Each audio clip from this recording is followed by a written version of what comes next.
It is a super cool afternoon. The sun's gone, it's cloudy and it's cold, but I have stopped in Bombala. Why?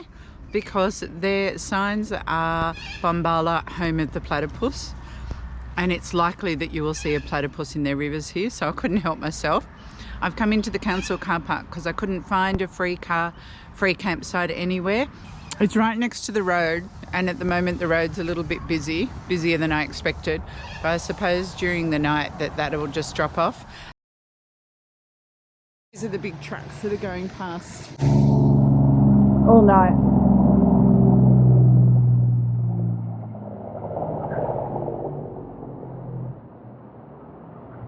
And that's what you're hearing through the night from the caravan park. So if that's not your thing, don't stay there.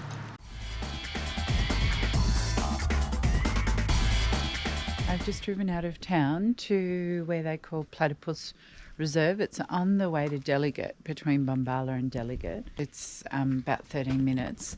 But given that it's the middle of the day, they said not to hold my breath. I might need to come back at sunset or sunrise. But because it's quiet, I might be lucky.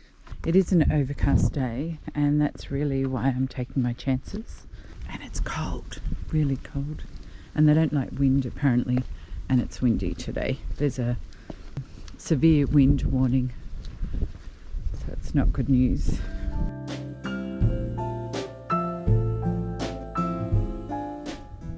Oh my gosh. Can you see that? It's just down there. Just went underwater. Well, it was good to arrive, walk down to the platypus platform and see the platypus right there. I put you down, picked my camera up, and it dived, and it was down for a long time, and then I've now moved along the river because it came up right down here, and the viewing platform's up there. So I came down here and I've been sitting. It's close to 14 minutes and I can't see it come up. So, and it's hard to know, it might have gone back up there or here, so I'm trying to watch everywhere. But the other problem I have today is platypus don't like wind. If it's too windy, then you just don't see them. So, and the wind has picked up substantially. There's a severe wind warning. So I've given myself a time limit how long I will sit here and watch. It's quite beautiful, really. And it'd be more beautiful if it wasn't absolutely freezing. Or if we were getting snow for the cold. There's just a few ducks around, that's about it. Just waiting. I've got to go back to the caravan park at a certain time to pay for the site. So I'll wait till then. If I don't see it, then I'll go and I'll come back tomorrow morning early, I think. They said they have a free museum next door. So I've come through the door and I'm going to have a look. She did warn me it's particularly cold in here, so we'll see. The Sisters of St. Joseph. Oh, this cottage was the original convent inhabited by the Sisters of St. Joseph's in 1899. Oh, I'm so glad we don't have to use those washing machines anymore. I remember my grandmother having one.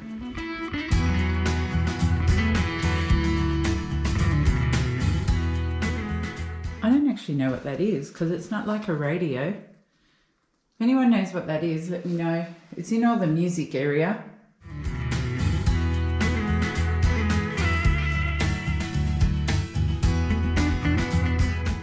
Well, that's Mary McKillop. There must be a million Catholic schools named after her, I think. Look at that barber's chair.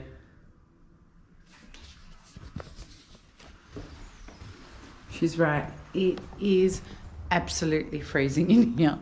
I don't want to stand and read any of the plaques because it's too cold.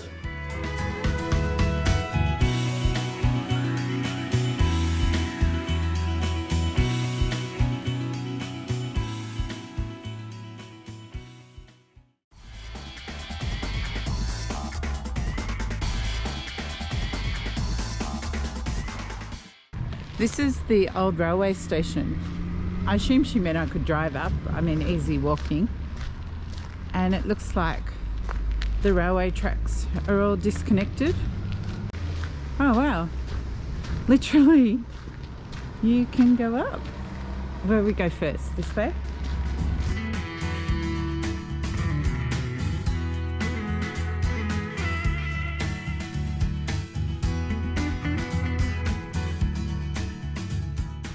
Just as it would have been before. This will be the waiting, and there's the ticket box over there. She made it sound like it was just an old abandoned building, but this is pretty cool. Oh, my kind of cool. Oh, look at that floor. Haha, and the old lawnmower. And look at that. I think they're levers. And I'm not going to walk up these stairs because they look like death stairs. Can you see how wonky they are? Actually, I am going to walk up them.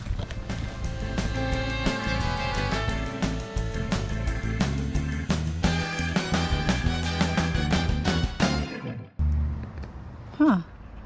The old carriages.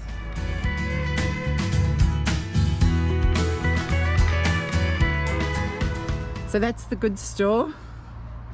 And there's the train station. All just left. Abandoned. I don't know if you can see the roof on that house. It's really different shingles. It must be an old building that was attached to the railway line, I'd say.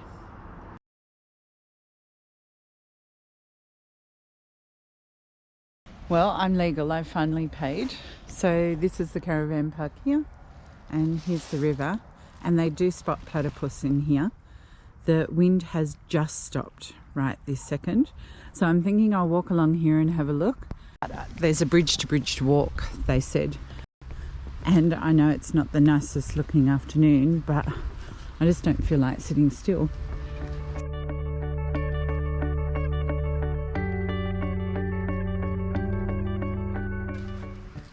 Look at that. The only thing that would make that look better if there was a platypus swimming in it. And not today.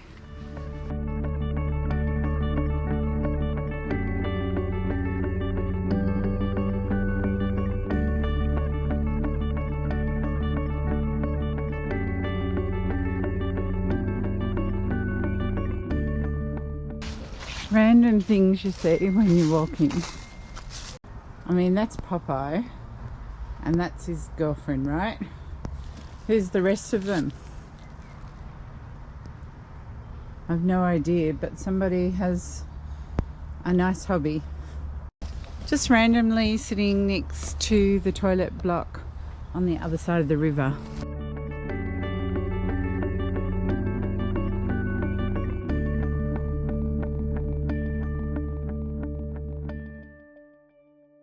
Good morning. Well, I set the alarm, and lucky I did, because there was no sunrise to wake me up. It is raining and dull and just like this. I ran out of light last night. At 5:30 it was like pitch black, and so I thought I'd finish this bridge to bridge walk this morning and maybe I'll be lucky to spot a platypus in the rain. They say they need quiet, so it's definitely quiet.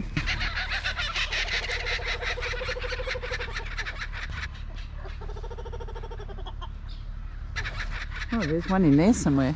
Do you hear it calling? The rest of his mates are all over there waiting for him.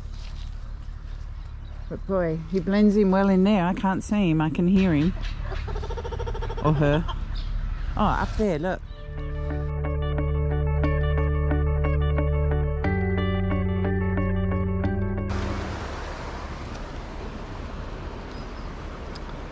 It's pretty.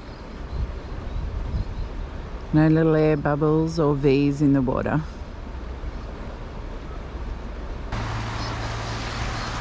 Apparently this is one of their favourite spots.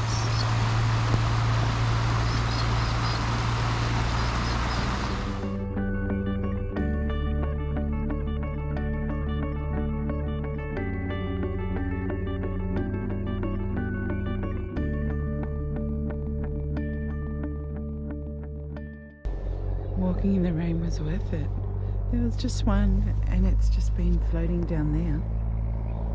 I'll try and follow its air bubbles and see where it comes up next. It's tricky with the rain to see where he is, or it.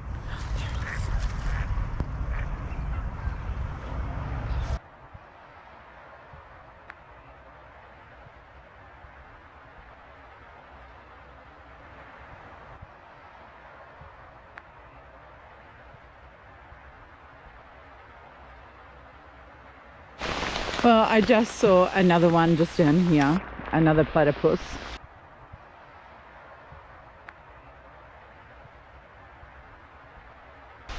And it was so cool, and I was standing here photographing it. But look at the rain now.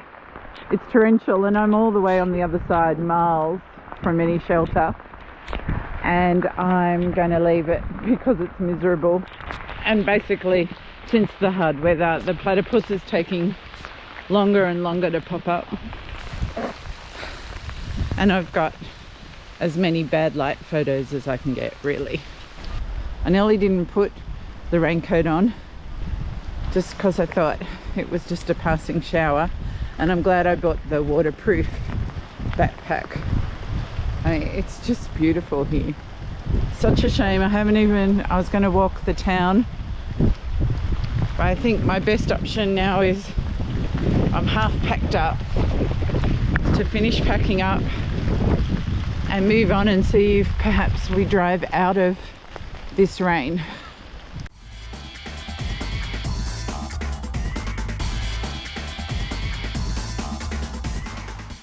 Surprise, surprise. While the video has me arriving in Buckham Caves, which I did and I loved, and I have lots of great footage from there, the reality is that 3 days into arriving there, John rang from home to say that he was sick and he'd come home from work. We decided that I'd stay away because I have previous medical conditions and it would be better if I didn't catch the big C, but I already had it. So then one morning I woke up with the sore throat, immediately put 2 and 2 together. I'm packed up without talking to anybody. I had a tank full of fuel. I'd filled up on the way to Buckham Caves and I drove home. And we've been sick for the entire week. It really hit me hard. John is back at work now. We're both negative, but I'm still lingering with a bit of brain fog, and I've definitely got a really bad cough on my chest and I'm having so much trouble concentrating. So I'm going to end the video here, but there is more to come because Buckham Caves was just beautiful, and I'll take another 7 days to work on, what is it, about 10 minutes worth of videoing. It's been a real struggle this week, and hopefully next week making the video will be better, and then we're pretty much off on our trip to Cape York. Thanks for watching. I know it's a weird ending, and I will see you on the other side, at Buckham Caves actually.